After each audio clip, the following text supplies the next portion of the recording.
Hello YouTube family, thanks for tuning in to my videos, for those of you who do, as I try to break down the BS of our socio-political existence here on this globe. If you like the videos, please give it a like. If you've not subscribed, consider subscribing to the channel, as that will help the channel grow. And again, thanks for watching the videos. Thank you for those of you who are joining me on this video. Our subject for this video is not one of my favorite subjects, but unfortunately it is someone with a large platform who has to be discussed, because when it comes to folks on the right wing, she is one of the prominent ones now. She is Candace Owens, the grifter who went from diehard anti-Trump to diehard pro-Trump overnight, seemingly.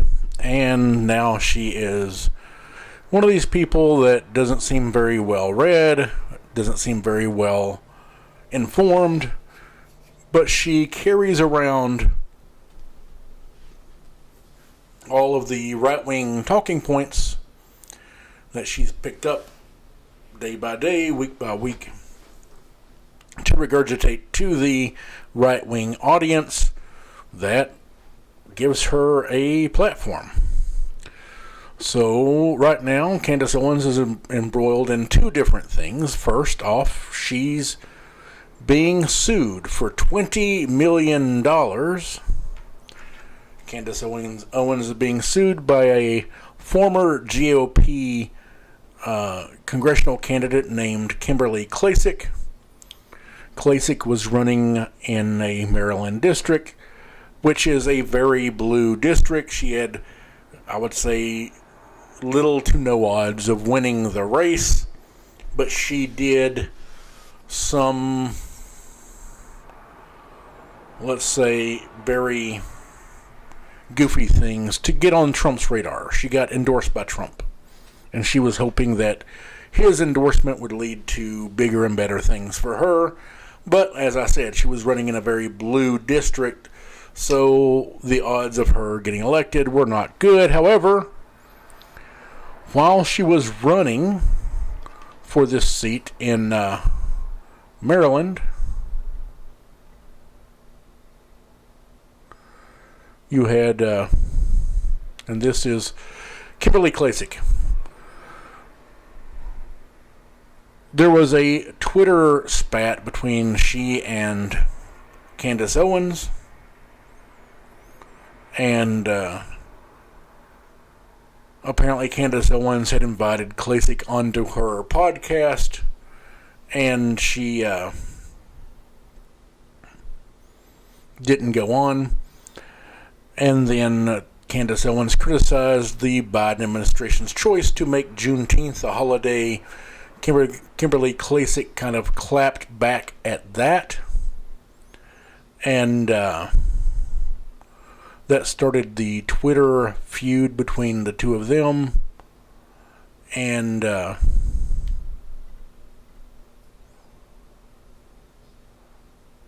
that's how it kind of went, is that they feuded on Twitter over the whole tiff of the Juneteenth thing. And Candace Owens ended up making some very significant claims about Kimberly Klacik. She claims that Klacik committed fraud, abused drugs, and worked as a strip club madam. And I honestly don't know what a strip club madam is. I don't know if that's like a hostess at a strip club, or if she's claiming that the club was a front for prostitution, and that Klacik was a madam who was prostituting out strippers. The claim was that Klacik's husband is the owner of the strip club, and Klacik had been a regular on Fox News. She had been making a lot of hay since she did her thing of going around the streets of her district saying black people don't have to vote Democrat, that kind of thing. And then getting on board with having Trump get on board supporting her candidacy. She ended up losing. But Klacik claims that she lost a book deal, has been pulled from political fundraisers, lost a contract with a nationally recognized vendor and has seen her television appearances dry up since Candace Owens made her claims, which honestly would be sad if Candace Owens, someone who seems to be that inept and that much of an obvious grifter, has actually that much power to basically trash someone's life by criticizing her, whether true or not. And their beef started as a Twitter dispute. Klacik criticized Owens for not supporting the Juneteenth holiday made by Joe Biden. Owens made this comment: "Sometimes I wonder when, if ever, Black America will wake up to the psychological warfare and perpetual brainwash to believe everything is racist," which I want to return to in the second part of this video because it's relevant. But, that's one of the weak-ass claims Republicans make constantly, is that people are calling us racist for no reason. No, typically you get called racist because you say something or do something racist. That's usually why people make that connection. And so it started with a Twitter dispute because, I don't know, I guess since Trump, everything politics is on Twitter now. I guess in order to know what's going on in politics, we've got to keep up with Twitter. Klacik clapped back at Owens, saying Owens has a lack of engagement with black people. Owens accused Klacik of money laundering, tax and campaign fraud, and of recruiting girls to work at her husband's strip club. She also accused Klacik of pushing her campaign vendors to move money off the books.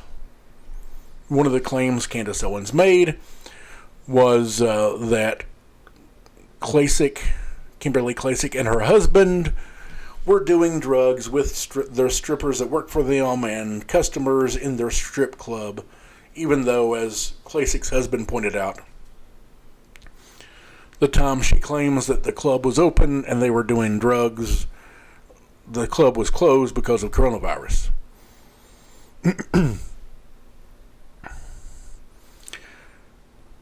And so, because of the fight, you have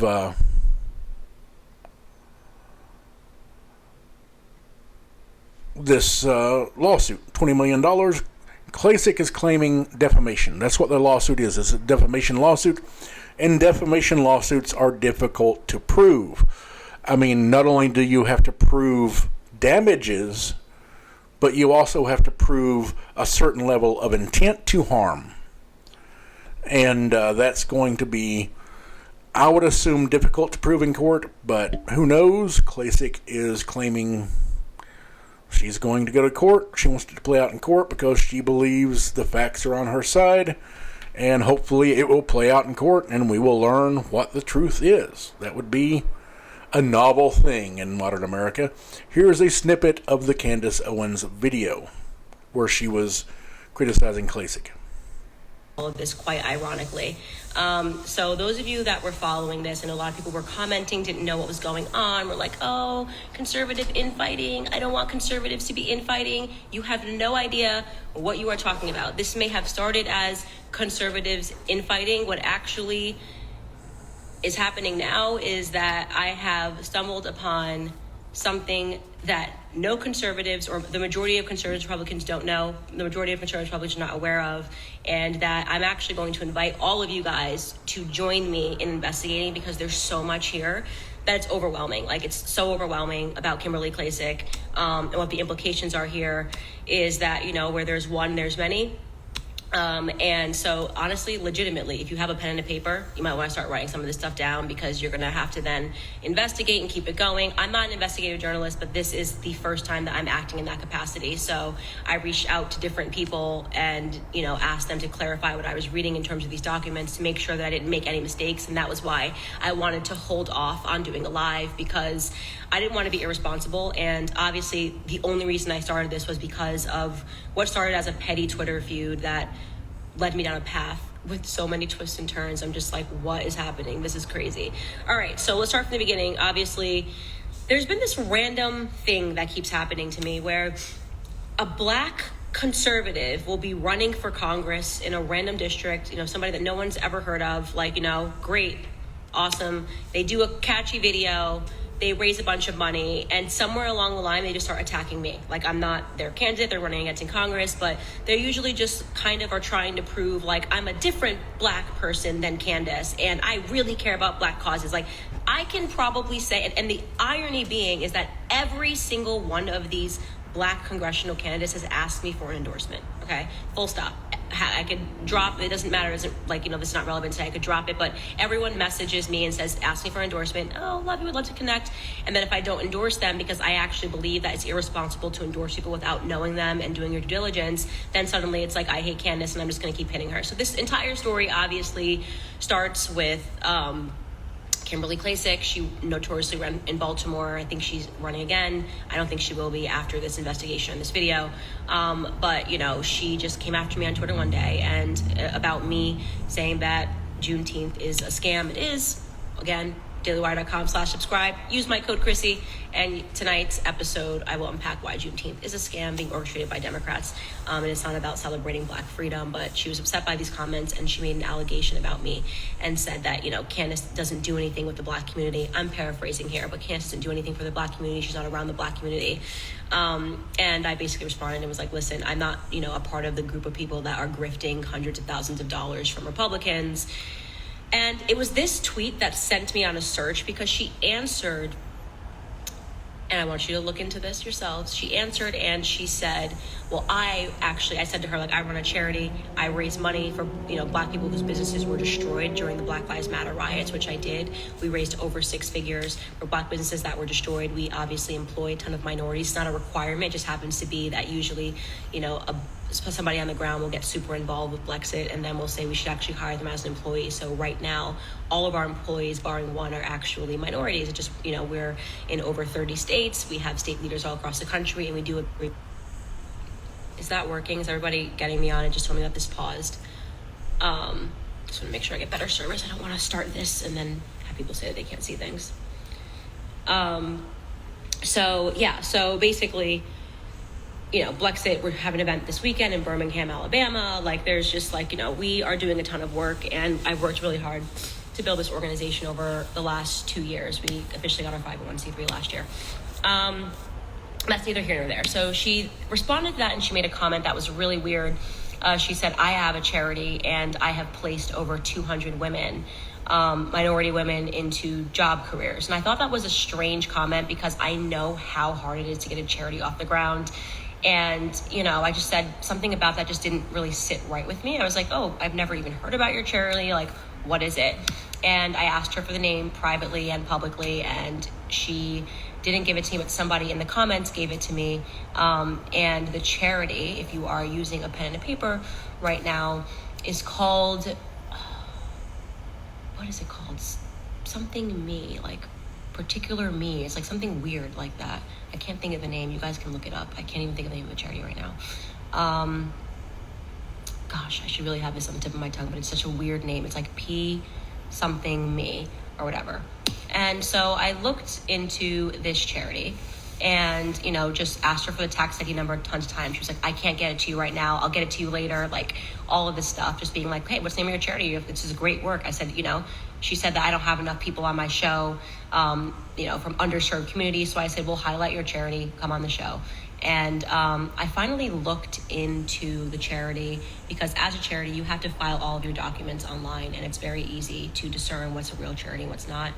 And when I first looked up the charity's name, its Facebook page came up, and the Facebook page basically just had her personal cell phone number listed, and it was a bunch of pictures of people that were holding clothes that she had picked up. Like, we're picking up more clothes and we're giving them to people. I guess the idea is that she dresses them, for their professional career. And so it's very obvious that, yes, she has picked up a lot of clothes. That's what you can discern from looking at this charity.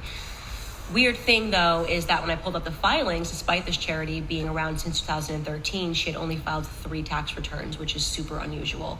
And when I looked at the tax returns, she claims that she made no money last year, no money this year, but that she made $6,000 in 1 year that she filed, and that money was used to help girls get their makeup done for prom. So like nothing close to what she's saying online, nothing about placing women into career positions. I asked her to give me the names of the people that, you know, the website is defunct, so there's no website, nothing exists other than her word saying that potential me. Thank you to the person who just wrote that.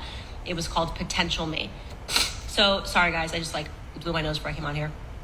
So yeah, it's called Potential Me, and there's no website. She cannot give you the 200 people's names that she placed into professional careers, and she instantly deleted that tweet once I asked her for more information on it. And then I said to her, like, you know, why isn't the website working? She said to protect the people. Like, somehow she said that people are vulnerable, and that even me looking into this charity would make these women even more vulnerable. So she's using this, like, you know, I have to protect the women, I have to protect. So there you have a decent sample of the video. I wasn't going to play the entire video because it's like 45 minutes long. It's a very long video. Later in the video, Candace Owens says she cannot prove anything she's saying, but she continues to go on and make these rancid allegations against Kimberly Klacik. I don't know anything about Kimberly Klacik. I know she's a Republican politician who ran for a position in Congress from Maryland. So I assume politically I disagree with her wholeheartedly. She pandered after Trump, got the endorsement of Trump, so I would assume there are a lot of things I do not like about Kimberly Klacik. But unless I had some legitimate journalism that I trust telling me this stuff is true, I ain't buying it. And there, as you saw in that video from Candace Owens, just in the small snippet that I included in this video, she was claiming that I'm not an investigative journalist, but I came across this trove of information. I couldn't help but dig into it. But you need to get pens and paper and take notes and do research for me and find out what's true and what's not true. So she was simultaneously saying she had all this information she fell into, but you need to do the work for her and find out the information, the dirt behind Kimberly Klacik, which I'm assuming, since nothing new came out as far as revelations about some of this stuff being true, I assume it's not really being proven true. But that's where we have the Candace Owens, Kimberly Klacik battle. $20 million lawsuit for defamation in court. And even though obviously Candace Owens was potentially, because she said she had no way of proving what she was saying, she was defaming Kimberly Klacik publicly on her Instagram page, which she has a lot of followers. Defamation is difficult to prove in court because you have to prove damage. And I'm assuming, since her lawyer put out all that stuff about losing a vendor opportunity, losing cable news appearances, losing a book deal, I'm assuming they have that stuff collected up. Stuff that got canceled after all this stuff came out. But then they have to prove the intent on the part of Candace Owens to harm her that way, which is much more difficult to prove, as any lawyer could probably tell you. The really difficult thing to prove in any court dealing is intent. And the second part of the Candace Owens saga for today, for this week, is that Candace Owens claims that she was denied a coronavirus test. Very peculiar and interesting that someone denied her getting tested for coronavirus, and her tweet reads, as you can see on the screen, "Holy crap, I just received an email from a COVID testing facility that they are refusing to administer a test to me because they don't like my politics. Insane. I'm banned from making sure I don't accidentally spread COVID. Going live with the email on Instagram in 10 minutes. And they made sure she pitched her Instagram piece there, because that's how she makes money. That's part of the grift with her. And but she's claiming this testing facility denied her a COVID test, and it's in Aspen, Colorado. It's a private facility. I'm not really familiar with private COVID testing facilities, but apparently they exist. Aspen, in case you're not very familiar, is a location typically frequently traveled by the wealthier among us. Quotes that Candace Owens has made about the coronavirus are these: the virus was never fatal. And she also said coronavirus is the greatest rigging of an American election that has ever taken place. That's just two of many quotes Candace Owens has put out to diminish coronavirus, to diminish vaccines. She has been constantly on the far right propaganda wagon of ever since the presidency changed hands. You've got a Democrat in office, and you've got people trying to make sure coronavirus does not go away. But with that, the private clinic, which is run by a woman named Susan Lee, sent a letter to Candace Owens, and the letter goes like this. I've just learned of this testing request, and as the owner of this business, I'm going to refuse this booking and deny service. We cannot support anyone who has proactively worked to make this pandemic worse by spreading misinformation, politicizing, and discouraging the wearing of masks, and actively dissuading people from receiving life-saving vaccinations. The only other local testing option is the free kiosk by City Hall. They mail their tests to Texas and have inconsistent result times. Do not take appointments, so it's walk-in only, midday weekdays in their back alley. My team and myself have worked overtime to exhaustion, unpaid and underpaid this past year, spending our own capital to ensure that our community remains protected. It would be unfair to them and to the sacrifices we have all made this year to serve you. Signed, Susanna, which is Susanna Lee, the woman who apparently owns the private testing facility in Aspen, Colorado. As I said before, I'm not aware of private COVID testing facilities. I don't know what that is. I know where I'm at. You can go to Walmart, you can go to CVS, Walgreens, just about anywhere. The local grocery stores, just about anywhere you would normally shop at, you can go and get coronavirus vaccines and tests. Owens has previously called herself proudly unmasked and unvaccinated.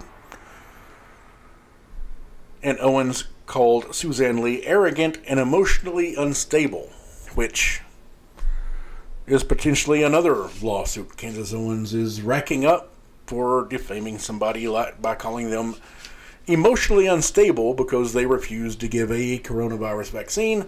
My particular perspective on this is that I want to get past the damn coronavirus. So if someone wanted a vaccine, I don't care how much I disliked them. If I ran a facility that did coronavirus testing and Donald Trump Jr., one of these most despicable people over the last 4 or 5 years, wanted to get a test, I would test them. With that, as a private facility, they have the choice to say we reserve the right not to serve people however we choose. And Candace Owens made the interesting remark that she was denied because of her politics, because of her political position.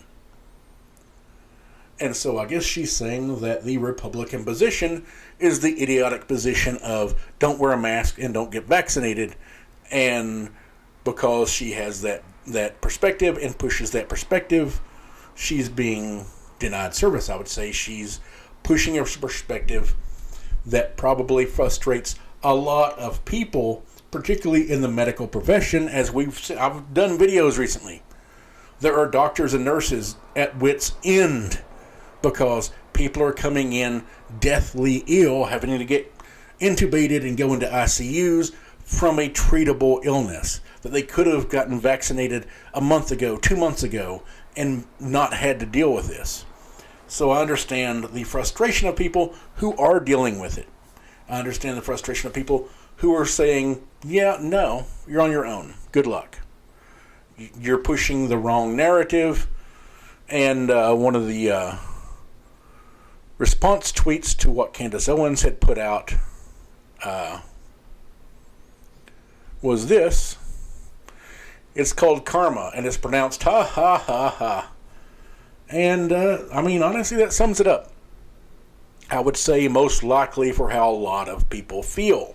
The other thing I wanted to bring up earlier in the first story, I talked about how Candace Owens had made the comment in her Twitter feud with Kimberly Klacik, that black people are always pushing the racism line. That anytime someone doesn't, they believe everything is racist. Everything is a matter of race. The humorous thing with this whole COVID test thing in Aspen, Colorado, is that Candace Owens, and again, the video that I played a 5 or 6 minute clip of, it's about 45 minutes long. It's available in the source data. I believe it was the Independent article that had the Instagram video embedded in it. It's a bit tweaky, but it plays. And if you want to watch the whole video, you can watch the whole video, by all means. And comment me if you think I'm in some way horribly off base and wrong, certainly. But Candace Owens is now openly questioning whether Suzanne Lee is racist because she denied Candace Owens a coronavirus. Is it a matter of race? Is she racist? And so she's doing this common thing among Republicans. It's called projection. It is, you accuse people of being what you are. And so Candace Owens is among those uber right-wing idiots who will say that they detest identity politics. Candace Owens' whole career, whole grift on the far right is identity politics. She's the black face that tells right-wing and racist white Americans who vote Republican that what they already believe is true. She's the black woman who will, despite having won a lawsuit when she was younger for being racially harassed in high school, she will say there's no racism in America and she's never seen racism, despite the fact that she won nearly $40,000 in a lawsuit because of racist harassment. That's the kind of liar and grifter she is. You can't trust anything she says. I feel sorry for those who do. But she's the black face that Republicans are willing to pay a lot of money to get up in front of people to say the things that, to basically give affirmation to the beliefs they already have. But she's made this statement in her fight with Klacik, saying that black people in America believe everything is racist. It's all about race. Everything that happens to them negatively, it's all because of race. And then she's denied this coronavirus test because she's despicable when it comes to coronavirus. And she's like, is it race? It's a grift for her. As far as Klacik, I don't know that Klasik's position is a grift. She is a black woman and a Republican. She ran as a Republican in the congressional race. The thing is, Klacik could have legitimately conservative views.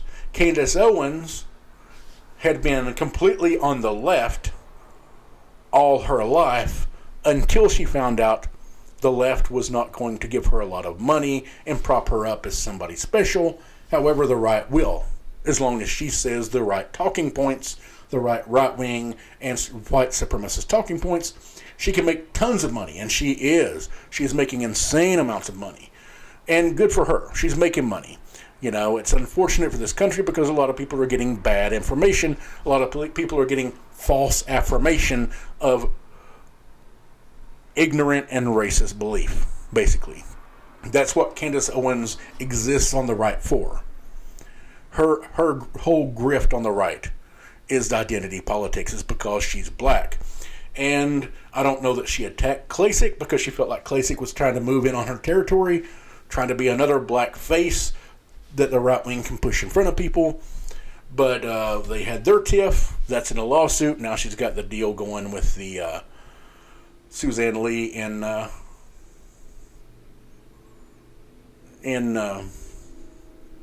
Aspen.